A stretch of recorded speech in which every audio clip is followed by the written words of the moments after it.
bienvenidos al momento del debate. Hoy, junto a María Martín, continuamos con nuestra alianza Hora 20, El País en Elecciones. Así que bienvenidos, esta noche es la segunda parte del análisis de los estrategas de la comunicación política. Vamos a hablar con ellos para ir un poquito de la mano de esas campañas, para entender esas campañas. Vamos a tratar de entender, de analizar el proceso electoral colombiano, como ya lo hicimos hace 8 días, las emociones, los mensajes que envían los candidatos, las estrategias aplicadas, así como el papel de las redes sociales, los candidatos que lideran, los que se mantienen con un teflón en medio de las polémicas y de algunos otros también. Saludamos entonces a Carlos Suárez, socio fundador de la firma Estrategia y Poder, estratega, es el estratega de la campaña de Abelardo de la Espriella. Carlos, buenas noches. Diana, buenas noches María y a los colegas que están en la mesa y a todos los oyentes. Buenas noches. Está con nosotros también Pilar Acosta, socia fundadora de la consultora Quell. Ella ha asesorado campañas como la de Sergio Fajardo en el 2022. Hoy está, como decimos aquí, agente libre. Agente libre, sí señora. ¿Qué hay? ¿Cómo le ha ido? Muy bien, muchas gracias. Está con nosotros también Germán Medina, estratega en marketing y comunicaciones políticas, consultor, y está en la campaña de Juan Daniel Oviedo. Juan Daniel Oviedo. Muy buenas noches. Hola. Ángel Becasino, estratega, consultor, asesor y el estratega de Roy Barreras. Buenas noches. Buenas noches. Y también con nosotros otro agente libre en este momento, gerente de Poder y Poder, Augusto Reyes. Diana, hola, buenas noches para todos mis amigos de panel. Muy bien, pues un poco de contexto esta noche para nuestros oyentes.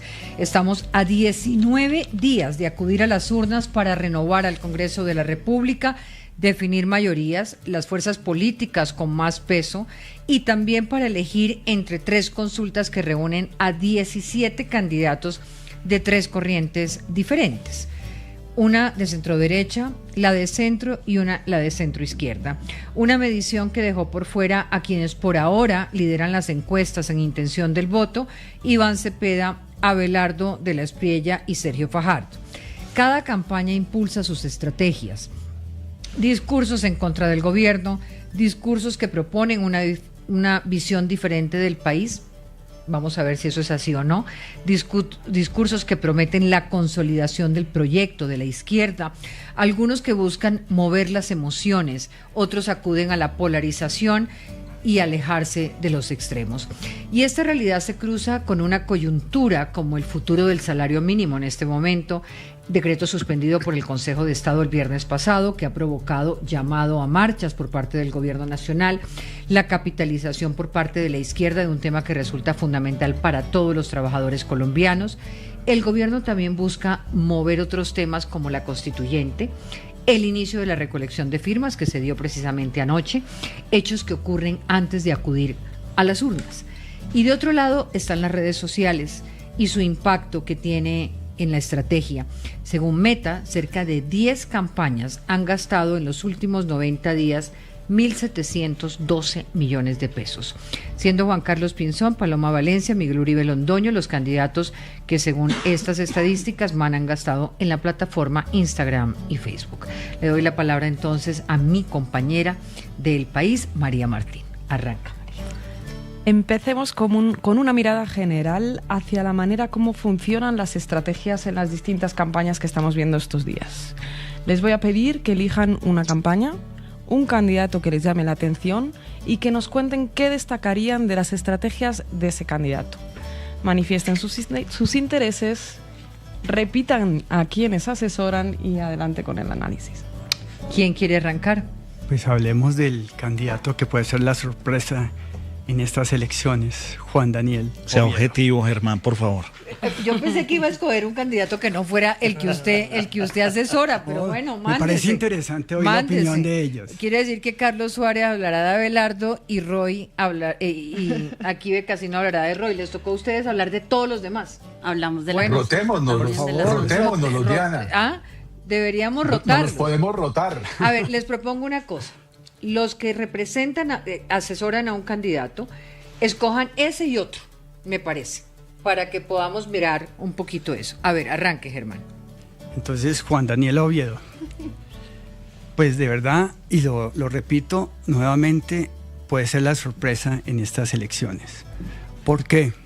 Porque es un candidato diferente, es un candidato auténtico, un candidato que representa unos valores, un discurso que se ha atrevido a decir, estando en la coalición de la centro derecha, que él representa más ese centro, donde con mucha franqueza y con muchos datos, pues le está diciendo al país que no todo lo de Petro ha sido malo. Finalmente hay un 30%, un 35% que están contentos con las políticas que ha tenido el presidente.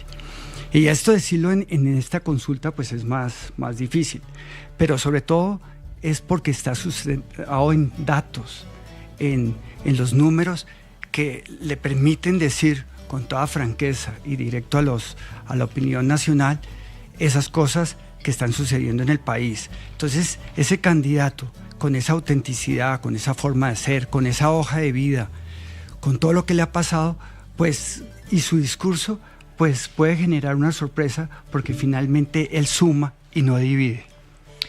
Muy bien. Voy con Pilar.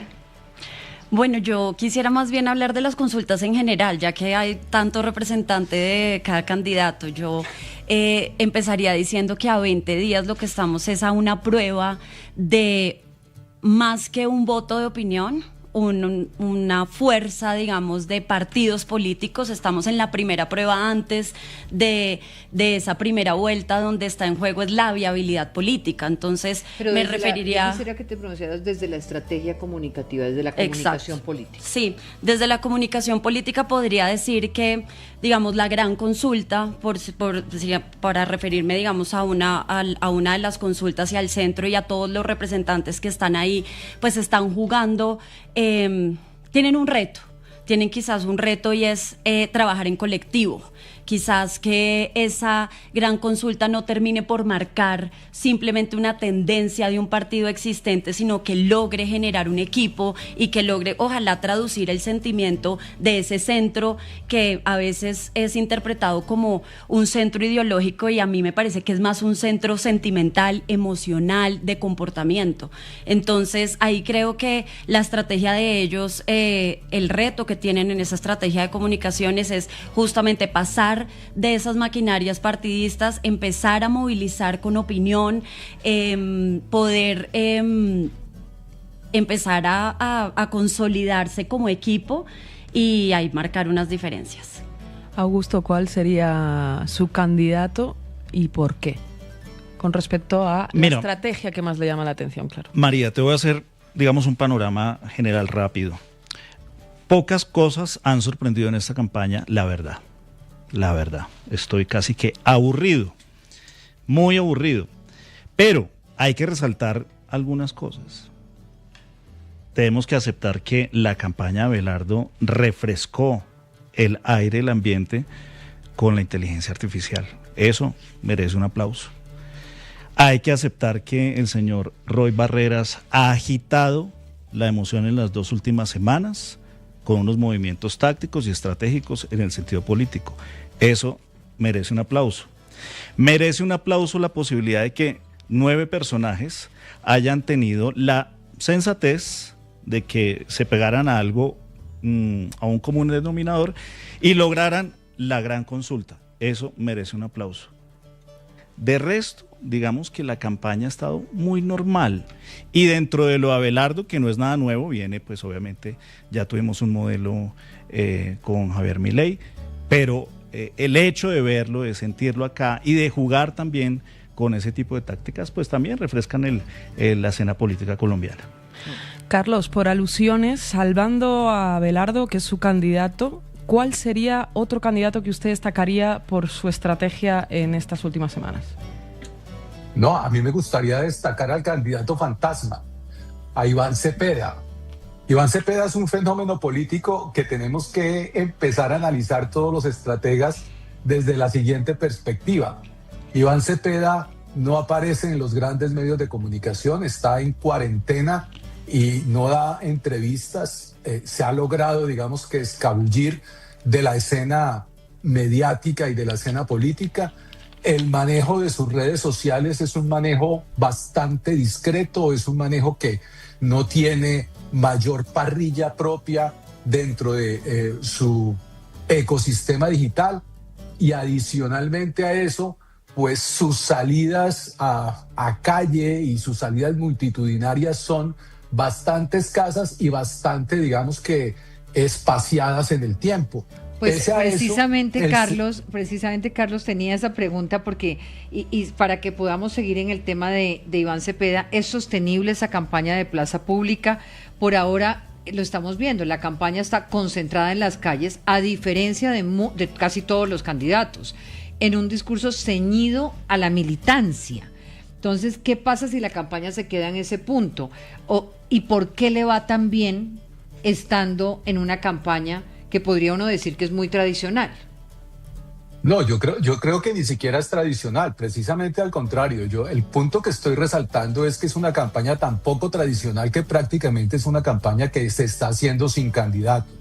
Y es una campaña que al final de cuentas se hace a través de unos teloneros que son el gobierno nacional, el presidente Petro, las bases sociales que están enquistadas dentro de la maquinaria gobiernista, y por supuesto ahí es donde seguramente tenemos los resultados que estamos teniendo en las encuestas. Entonces creo que sí vale la pena ver ese fenómeno de Cepeda, el candidato fantasma, como algo novedoso en la comunicación política. Esperemos que una vez que tengamos tarjetón, a partir del 9 de marzo, cuando creo yo que arranca de veras la campaña, pues podamos medir realmente el fenómeno del señor Cepeda y si se sostiene o no se sostiene. Becasino, por cerrar este turno, ¿cuál es su candidato y estrategia reseñable?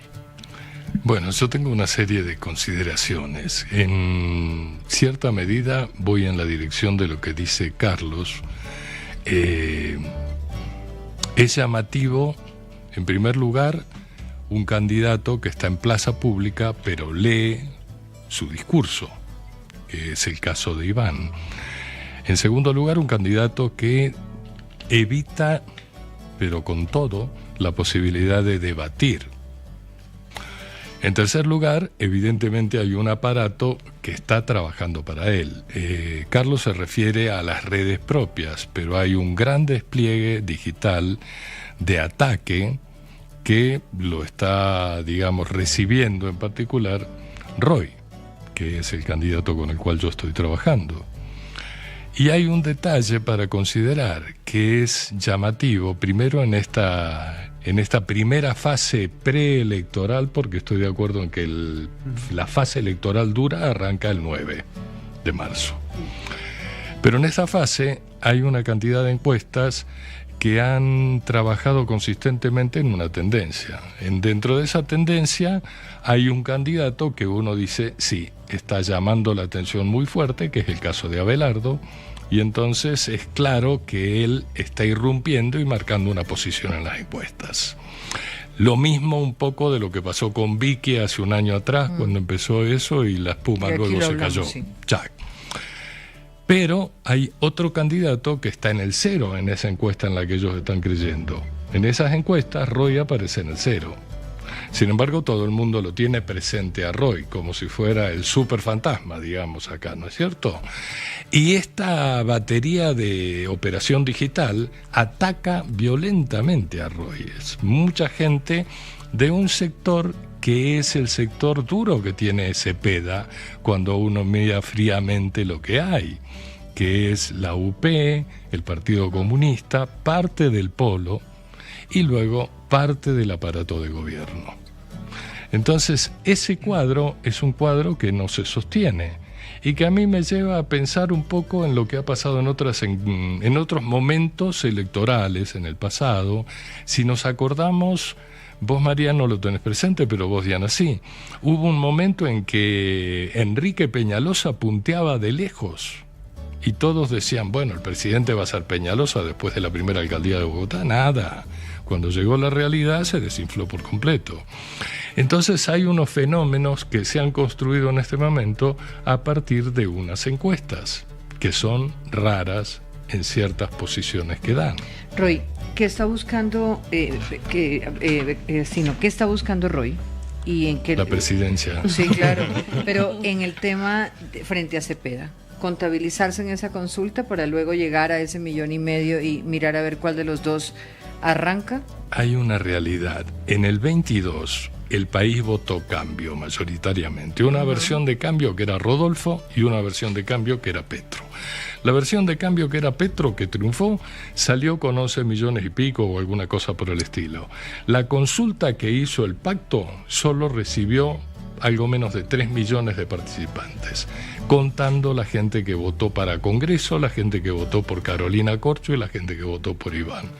Por consiguiente, tomando una matemática sencilla, 8 millones de aquellos que votaron una posibilidad de cambio, de progresismo, llamémoslo como lo llamemos, no se manifestaron.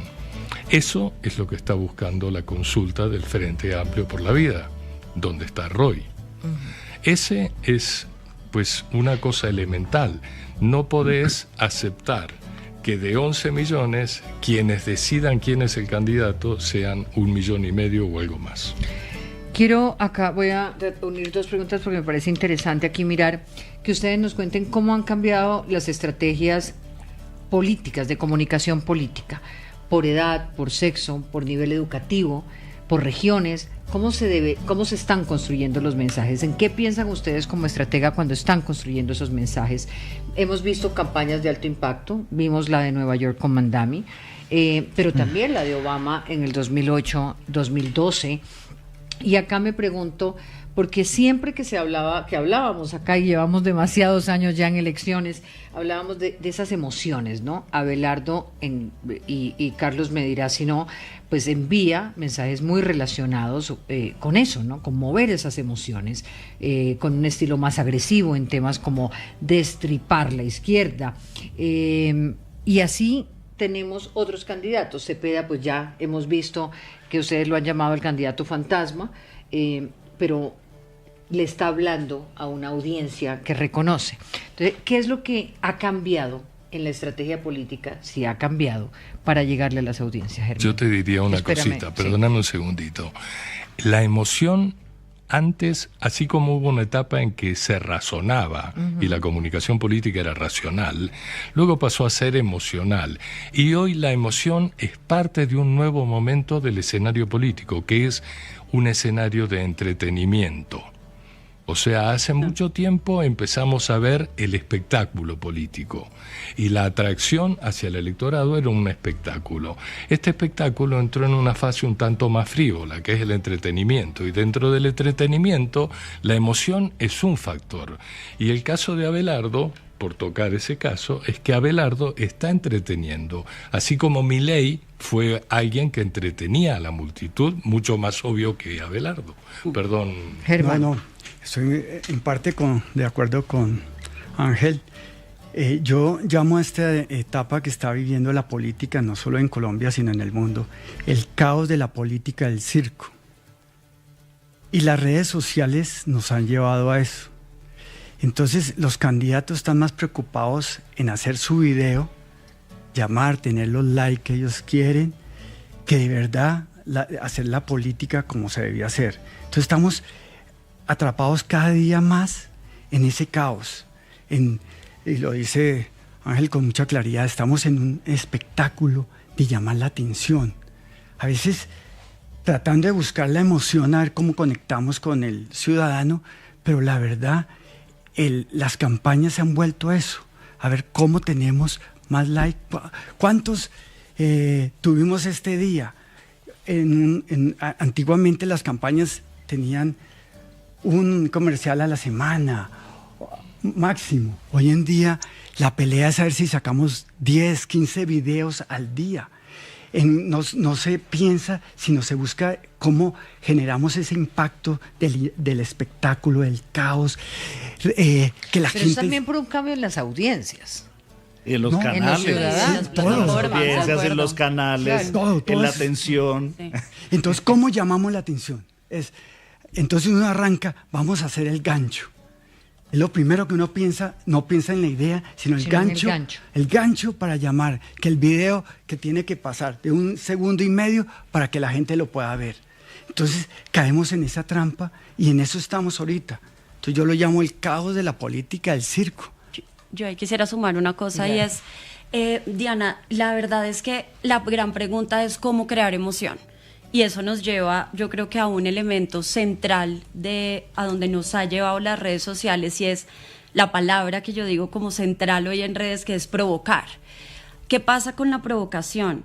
No la provocación entendida solo no entendida como confrontación y pelea, sino que hoy hay que provocar conversaciones, hay que tratar de trasladarlo de las redes a las mesas de comedor de las casas, hay que intentar exhibir la virtud, o sea, entendida la provocación como una exhibición de virtud, y yo creo que a eso sí hemos estado todos, como los que hemos estado en campañas, un poquitico presionados. Sin embargo, también el error y el gran dilema y la trampa, como dice Germán, es pensar que una cosa reemplaza a otra.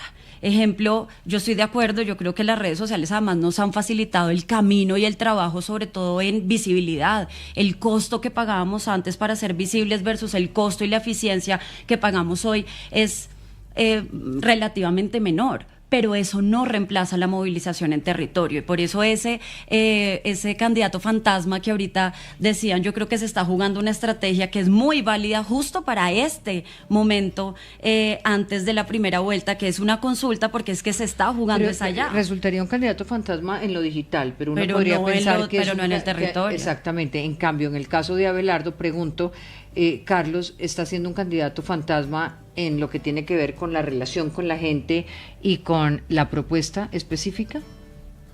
No, yo creo que, aprendiéndole a mi maestro Angelito, que ha sido maestro, las emociones y los sentimientos son realmente el detonante de cualquier decisión humana, y el voto y la elección no tiene por qué ser la excepción de ello.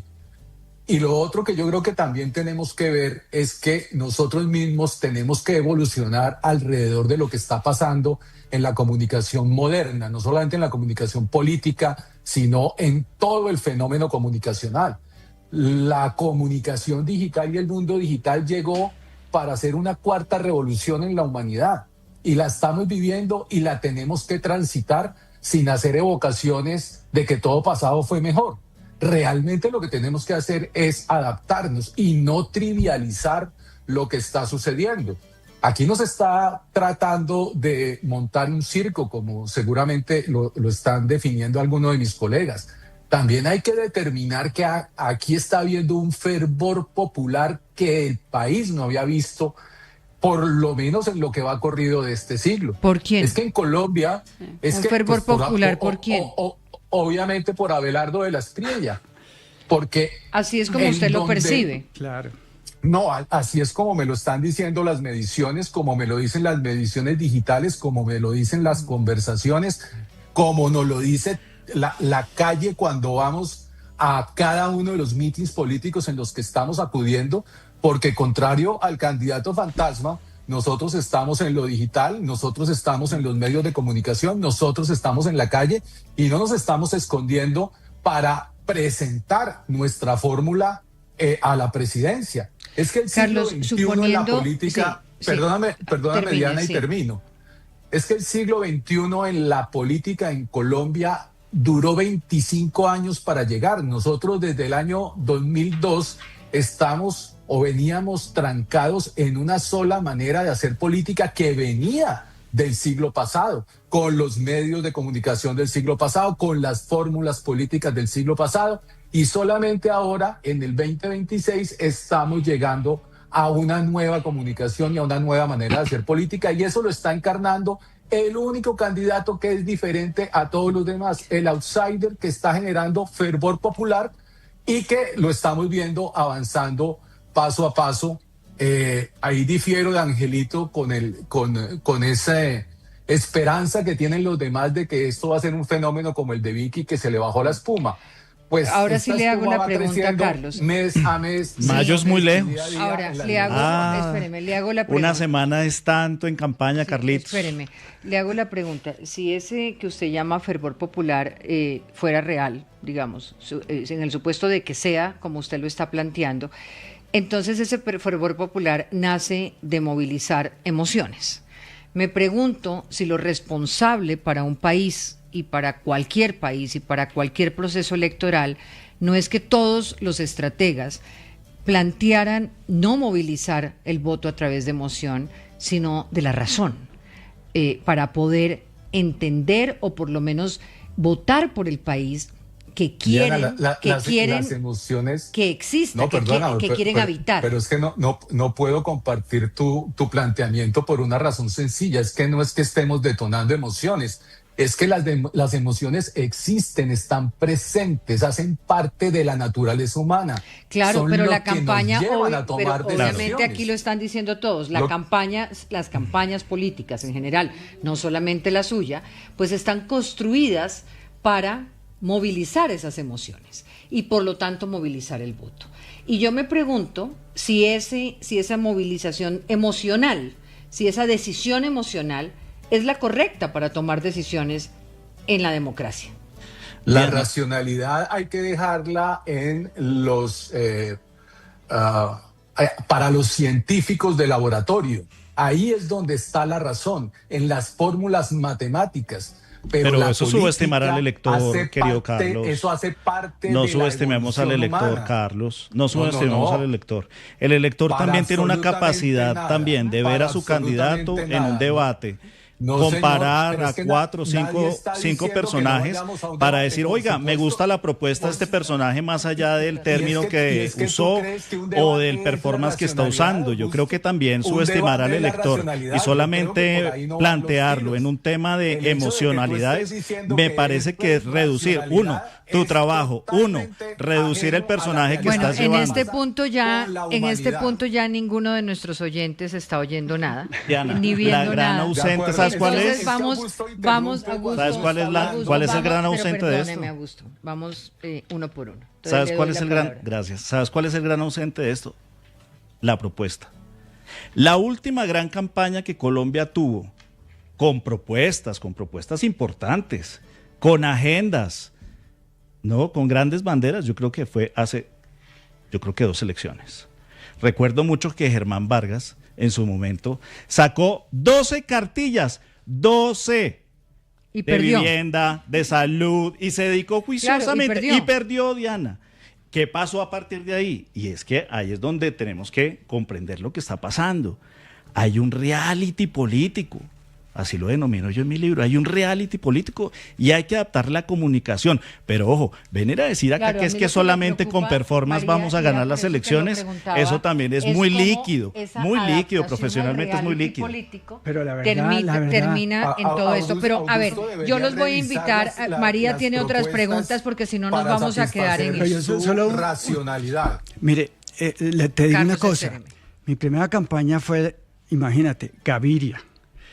Y fue pura Gran emoción. campaña, Germán. Habrá Gran futuro. campaña, sí. Y desde ahí entendí que las propuestas que son fundamentales, a la hora de la verdad, si el candidato no conecta, puede tener la mejor propuesta y la gente no le para bolas. Ya eso lo tenemos probado, entonces cancelado ese tema. Siga usted. María, adelante. Aparcamos las emociones, que nos hemos emocionado mucho. Volvemos a la coyuntura y observamos que hay algunos episodios muy politizados con un alto impacto en una campaña. ¿Creen, por ejemplo, que la discusión de la suspensión del aumento del salario mínimo está beneficiando a la izquierda? Claro, Claro, total. Roy, claro. voy a ir ahora de 2 en 2 para que nos Dale, alcance el tiempo. dale. Roy. Mira, es Roy. obvio. La tiene con Qué cosa, qué cosa. El hablado, Cuando la por el campaña, hablado. Usted cuando se la lo campaña buscó. de Rodolfo, Usted se lo la buscó. revista Cambio sacó bote de casino, ¿viste? Ahora me Usted la se lo montás de Roy. buscó. No, Roy es Roy. Bueno. Roy es un Angelito candidato al tarjetón. absolutamente Angelito, sólido. Espérame un segundo, Carlitos. Roy es un candidato absolutamente sólido, con una capacidad de construir, etcétera, etcétera, etcétera. Y es un baluarte de racionalidad racionalidad en el manejo de lo fundamental de la política, pero que el es salario mínimo, articular ¿dónde quedó? cosas. Que fue la pregunta. Cuando aparece el salario mínimo, estábamos saliendo de un debate en Caracol Televisión. Y en ese debate, saliendo a la calle, Roy hizo la primera declaración llamando a la gente a salir a defender su salario. Evidentemente fue un ataque a las necesidades que tiene la gente, a la justicia hacia la gente, para una distribución, digamos, de la participación de la gente dentro de la riqueza del país, y se percibió lo que hizo el Consejo de Estado como un ataque a eso. Evidentemente, ese ataque del Consejo de Estado beneficiaba las posiciones de la izquierda. El primero que lo manifestó fue Roy.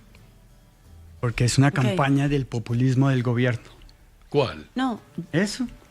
No, la que está haciendo Ángel el Consejo de Estado. No. Hay una cosa Lo que es, diga el evidentemente, presidente. espérame un segundo, Germán. Evidentemente el país votó por una cantidad de cambios que no se han dado. Algunos amagaron a darse, pero hay una necesidad de continuar con algo que es una necesidad básica del país, que es el cambio. Y el cambio está hecho de una cantidad de reformas que se deben hacer en varios terrenos. Roy tiene la capacidad de llevar adelante eso, y eso es lo que está haciendo la campaña, diciendo: vamos a sacar adelante los cambios que necesita el país y por los cuales viene votando desde hace unos cuantos años. Acordémonos que en el 18, que Germán evidentemente trajo un programa muy bien diseñado, pero cometió todos los errores del mundo, comenzando por el error de su carácter y aquel coscorrón, etcétera, etcétera. Pero en el 18, que llegaron a segunda vuelta Gustavo Petro y Iván Duque, el país empezó ya a manifestar: queremos que cambien muchas cosas en este país. Eso. Roy encarna la eso. respuesta de María. No, yo diría que Angelito, evidentemente pero lo beneficia. Que Roy encarne, Carlos, que Roy encarne el cambio. Ya voy. Carlos, dame un segundito. Perdónenme. Carlos, te va a hablar Pilar. Carlos, perdóname. Es que no puedo, Carlos, perdóname. Una No, cosita, es que perdóname, podemos decir que Roy yo te doy encarna la el cambio. palabra cuando la tengas, porque es que es imposible si seguimos así. Ahora les pedía yo Pero respetar la tuya, entonces sí, vamos, por muy favor, cortico. consigue. La pregunta es: ¿beneficia o no beneficia? Sin duda, una decisión frente al salario mínimo no requiere una pedagogía, no requiere 4 estrategas detrás de una campaña para ver cómo se explica, no necesita pedagogía alguna sobre los beneficios que tiene, y ahí las voces opositoras en su momento, antes de que la Corte se pronunciara, pues hacían parte de un ruido de cosas que la gente no quiere entender y no necesita entender. Entonces, Pero la si era pregunta una de María a mí conexión... me parece importante cuando ella dice si favorece a la izquierda, Sin y ahí duda. le pregunto a Carlos, porque en este momento hay un consenso de los sectores de derecha Sí. para no bajar ese salario. acuerdo. Y hay hasta qué punto realmente solamente favorecería a la izquierda lo que está ocurriendo, Carlos. No, es que yo creo que el asunto ni siquiera es de izquierda y de derecha. Yo creo que ahí el planteamiento básicamente es: primero, tenemos un actor político que es el presidente Gustavo Petro, que está jugando y se la está jugando a fondo por su o por sus candidatos. Porque ahora que escucho a Angelito diciendo que Roy representa el cambio, pues entonces yo sí creo que estamos teniendo una concepción bastante peculiar sobre lo que significa el cambio, porque si Roy significa el cambio, pues entonces definitivamente tenemos trocadas el significado del cambio. Y lo segundo es que, por supuesto, que una medida popular, yo no diría que populista, y ahí también me aparto de algunos conceptos, sino que es parte de una deuda que realmente el país tiene con la clase trabajadora y con los empleados, pues es aprovechada electoralmente por un gobierno que puede ser irresponsable en la medida de que no está previendo las consecuencias macroeconómicas de su decisión, pero que sí está teniendo la previsión de las consecuencias electorales de esa misma decisión para favorecer a su o a sus candidatos. Augusto. Perdón, Diana. Augusto. Diana, Es que no solamente el salario mínimo. Digamos, ahí hay incluso, Carlos, un factor de racionalidad, pues nadie va a votar en contra, ¿no?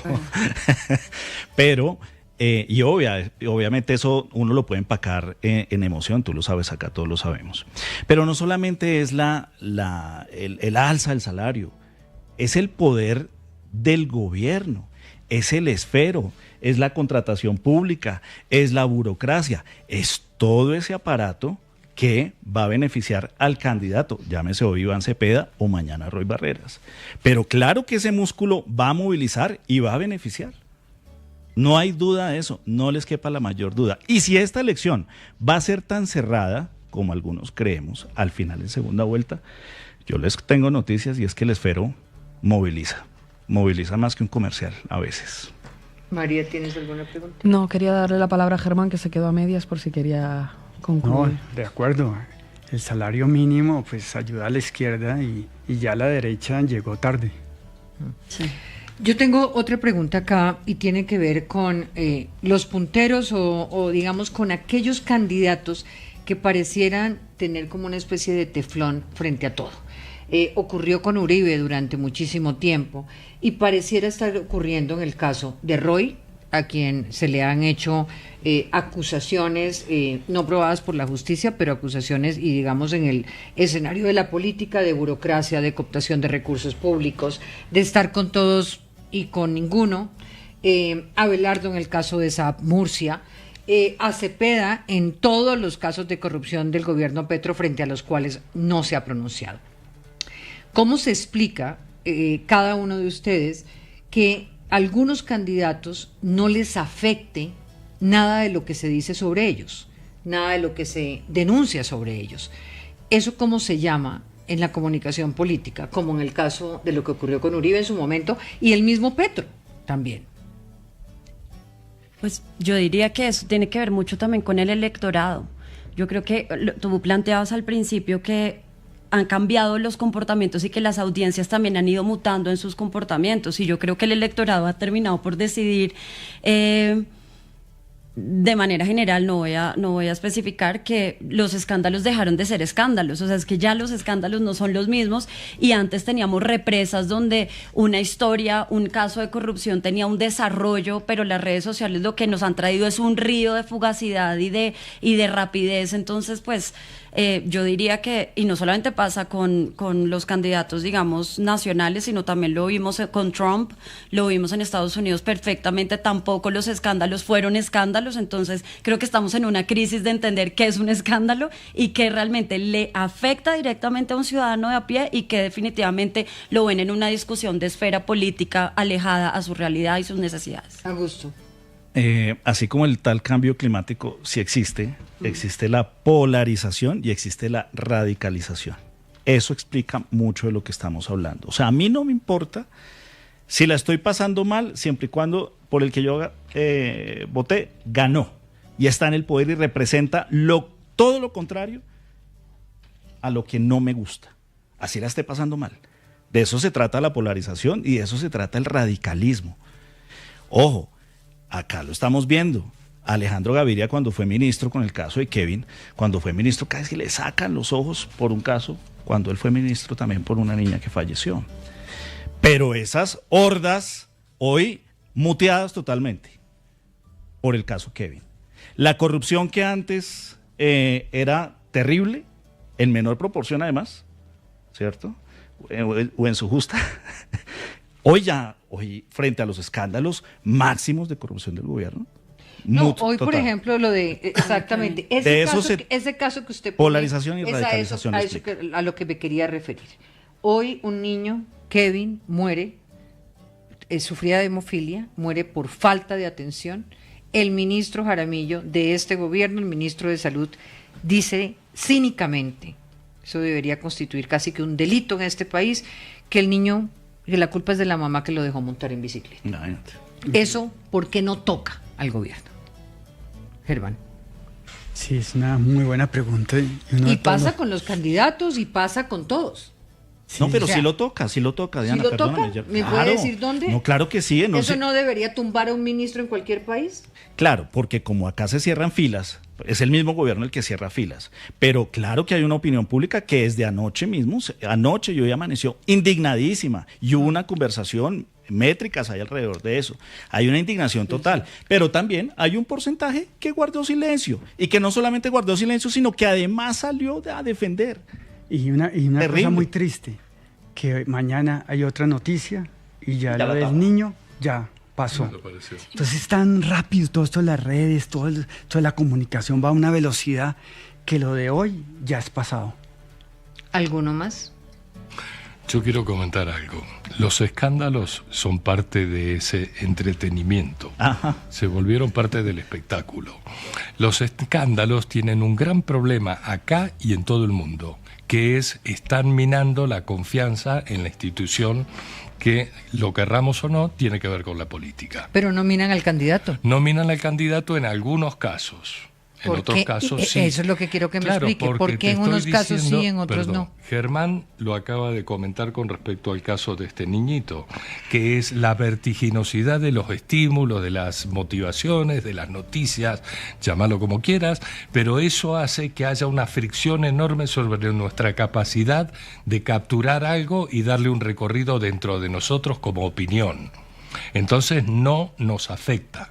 Hay un punto fundamental, que es, hay cosas que se tienen que modificar en la sociedad si queremos que las cosas que deberían impactarnos vuelvan a impactarnos. La impunidad.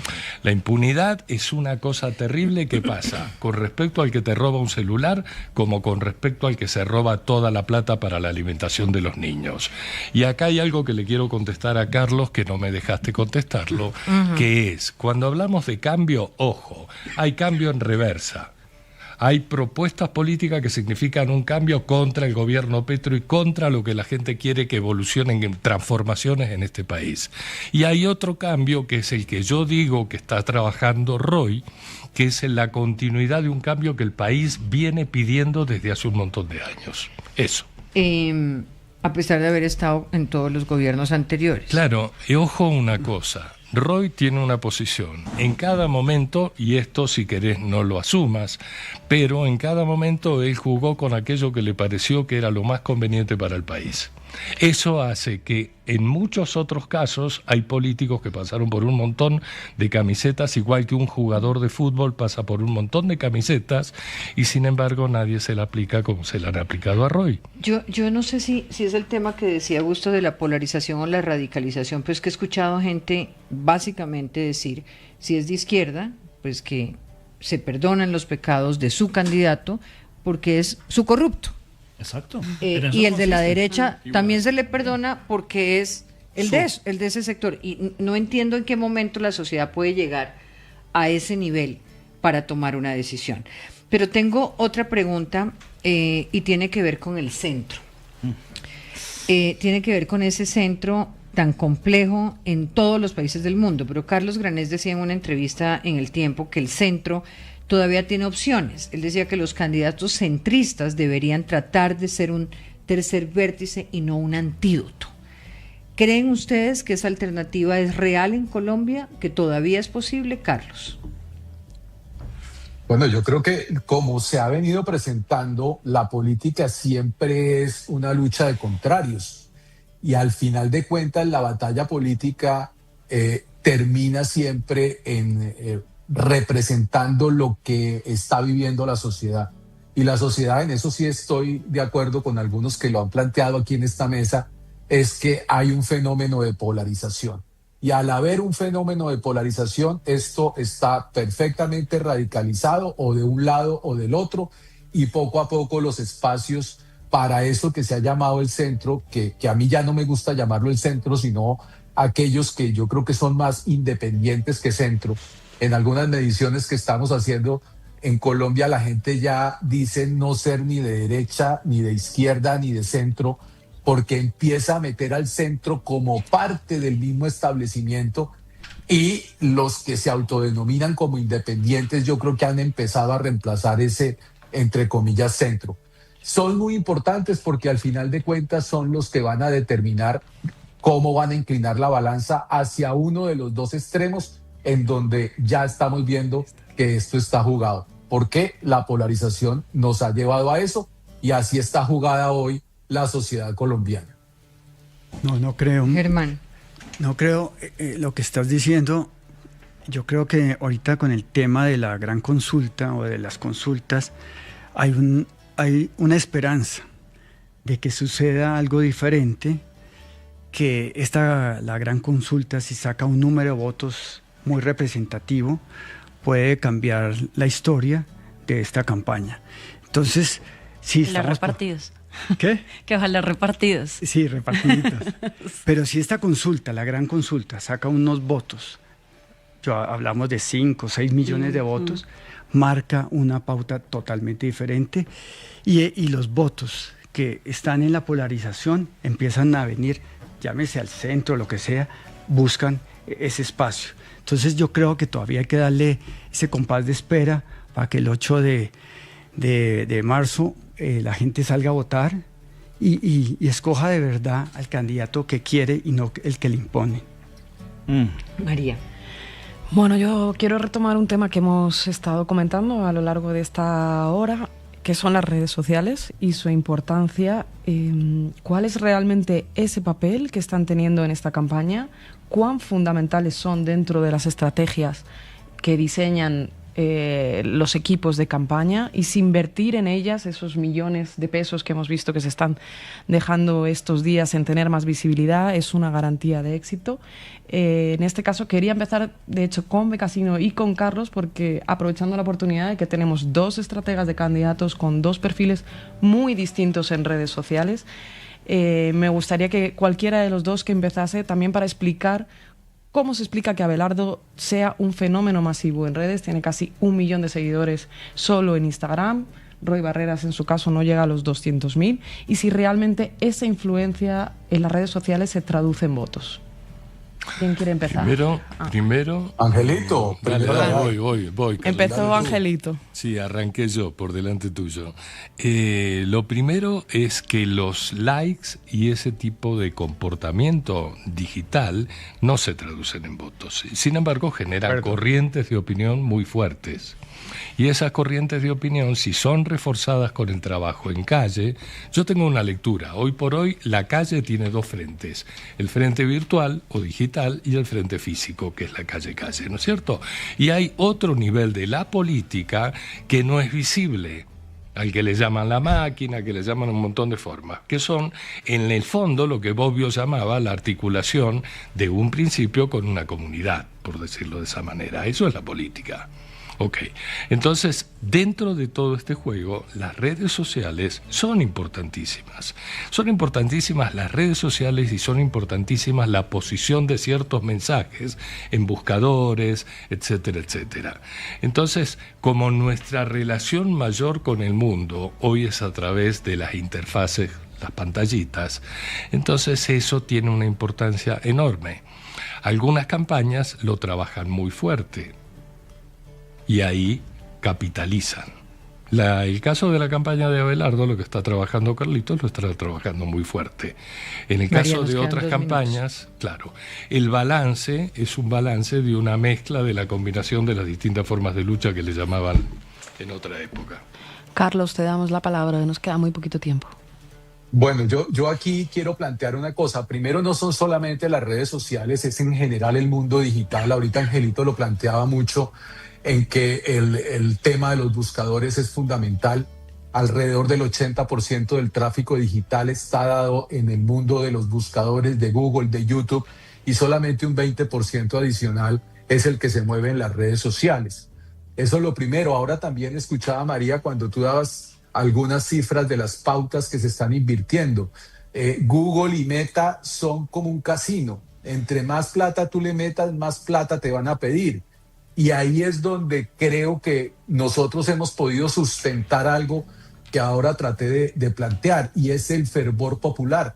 Nosotros no hemos invertido un solo peso en pauta digital en ninguno de las plataformas, porque evidentemente lo que hemos podido crear es un fervor popular a través de las diferentes manifestaciones digitales, en donde cada uno de los defensores de la patria y de los abelardistas y de los seguidores del Tigre se vuelve un replicador del mensaje de la campaña. Se nos acabó el tiempo, Carlos, pero le prometo que a partir del 9 vuelvo a estar con ustedes, porque tenemos que hacer también un debate sobre todos los animales en política.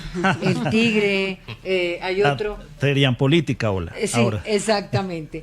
Gracias a usted por conectarse, a ustedes los que están aquí. Gracias. Y nos seguimos viendo. Chao. Chao.